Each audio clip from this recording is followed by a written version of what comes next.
webinar. But this strategy is not going to be any rocket science. It's going to be very simple and easy to understand, and y'all can start with a very small amount. But there are three things that you need to keep in mind.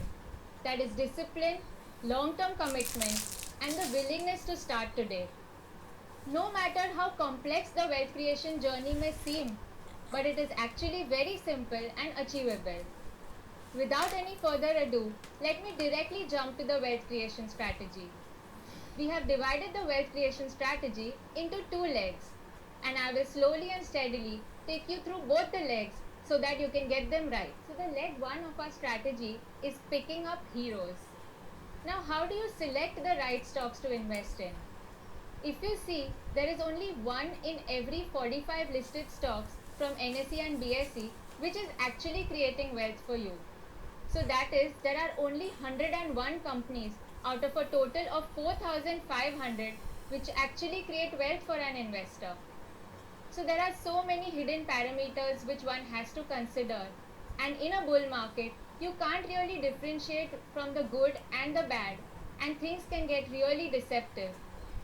So me and my team, along with a bit of computer assisted help, actually did some back testing, and the results were shocking. 80% of stocks don't beat the expected returns on equity required. More than 55 companies make negative returns, and more than 70% companies never beat FD returns. So after 3 years of conceptualization and testing, we finally launched the stock rating matrix, which spots uncommon parameters and analyzes which stock is really worth investing into. So let me take you all through a couple of parameters which are really complex and which the stock rating matrix actually considers.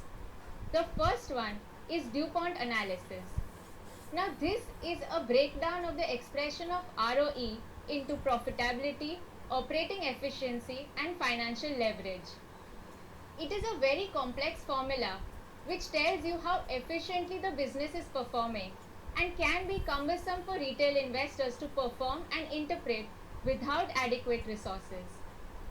My second parameter is how fast a company can convert EBITDA to operating cash flows.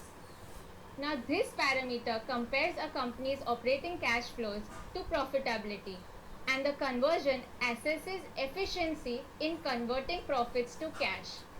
It is also used for credit analysis to understand the cash generating ability of the company. And it also helps us understand if the earnings of a company are actually qualitative.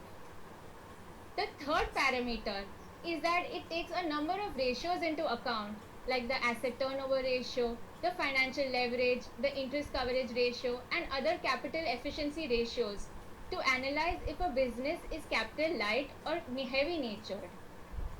But there are 47 more parameters, so this wasn't all. And because of the time constraint, I cannot really elaborate on each and every parameter. But the stock rating matrix actually takes a number of other things also into account.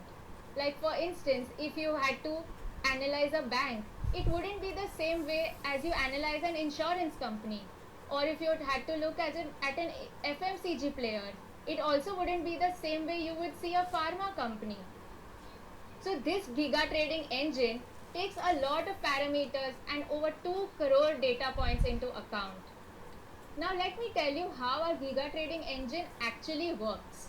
So it takes the fundamental factors like the balance sheet items, the P&L items, a bit of technical analysis, the sentiment of the stock into account, and brings us a business quality score. Now this business quality score is added to the Mosdaq score, which is nothing but the margin of safety. Now this is something which you look at when you do valuation of a company. So you compare the stock price to the fair value of the company, and that tells you how much room for growth is available in the stock. So as you add the business quality score with the Mosdaq score, you actually get the final rating for a particular stock. So now this giga trading engine is extremely algorithmic based, and it does not have any bias or any form of emotion involved, and hence it is extremely reliable.